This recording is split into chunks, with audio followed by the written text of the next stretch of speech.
The stakes were high as members of parliament trooped to the chambers to decide whether the House should adjourn its sittings and give them an opportunity to build consensus on the proposed new constitution. The anticipated showdown in parliament after a group of MPs allied to Prime Minister Raila Odinga ganged up last week to defeat a similar motion never materialized. The joint government whip George Duo moved the adjournment motion, setting off the debate. But let us make the necessary final push to ensure that this House will have the singular honor of being able to deliver what has failed others before us. Against all expectations, all the MPs who stood to contribute on the adjournment motion supported it.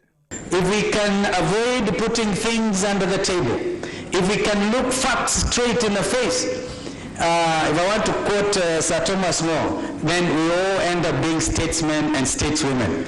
The minute we play cards, some of them under the table, the time is we're going to be dishonest and not deliver a constitution to the people of Kenya. However, there were some members of parliament who supported the adjournment motion half-heartedly. If we go for this meeting thinking that we are making a constitution for ourselves, then we will miss the point. Because if we begin to introduce amendments at this point in time, Mr. Speaker, I think we are going to derail the process. And if that is the reason for our consensus or consultations, then I don't think that I would support consultations if they are going to lead to differences. Ultimately, the Speaker put the question to a vote through acclamation. Will as many as are of this opinion say aye? Aye. Will as many as are of a contrary opinion say nay? The ayes have it. As a result of the vote, MPs will hold a 3-day retreat at the Kenya Institute of Administration. Meanwhile, the Speaker revealed that the taxpayer lost over 4 million shillings last week. After a retreat in Naivasha came a cropper.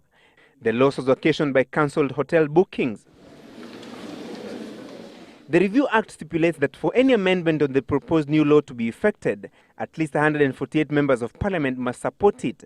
Neither PNU nor ODM can easily marshal the threshold, raising the possibility that Kenyans could ultimately vote for the draft constitution as submitted by the Committee of Experts during the forthcoming referendum.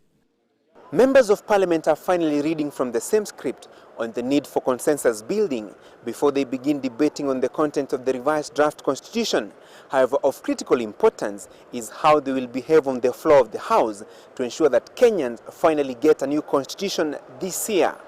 Francis Gachuri, Citizen Live at 9 at Parliament Buildings in Nairobi.